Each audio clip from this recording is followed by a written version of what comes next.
L'Afrique se lève, et ses voix résonnent plus fort que jamais. Aujourd'hui, nous revenons sur un discours marquant, celui du capitaine Traoré, figure emblématique de la nouvelle génération de leaders africains. Dans un contexte mondial où les enjeux de souveraineté, d'indépendance et de dignité nationale sont au cœur des débats, son appel résonne comme un cri d'espoir et de détermination. Que signifie réellement cette vision pour l'avenir du continent? Comment ces mots peuvent-ils inspirer chaque Africain? Plongeons ensemble dans ce message puissant qui pourrait bien marquer un tournant dans l'histoire africaine. Abonne-toi et active la cloche de notification. Nous sommes dans cette situation de guerre et je pense que vous suivez l'évolution au fur et à mesure. Et j'espère que tout le monde est conscient que nous ne sommes plus dans une guerre de terrorisme, mais dans une guerre d'indépendance. Et il faut que chacun comprenne que c'est une logique pour les impérialistes de nous imposer cette guerre. Normalement, chaque leader, chaque dirigeant devrait se battre pour son pays. C'est une logique. Ils se battent pour leurs intérêts et nous devons nous battre aussi pour nos intérêts.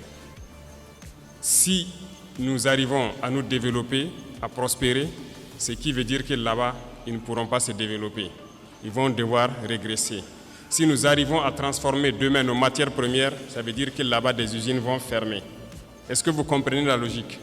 Donc c'est normal qu'ils se battent pour mélanger notre société, pour nous maintenir dans cette guerre constante et qu'on ne puisse jamais réfléchir un jour se développer. Et là, ils continueront à se développer eux et nous serons toujours là à exporter vers eux nos matières premières et notre jeunesse en train de souffrir dans la misère, chercher à traverser l'océan pour aller mendier là-bas. Donc, ils sont dans leur logique de protéger leurs intérêts, de la mauvaise façon certes, mais nous, notre devoir c'est de nous battre pour nous affranchir et nous sortir de cette situation. L'appel du capitaine Traoré résonne bien au-delà des frontières.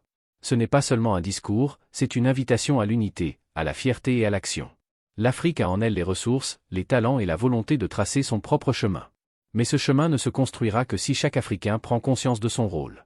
Ensemble, nous pouvons bâtir un continent libre, souverain et respecté. Merci d'avoir suivi cette analyse.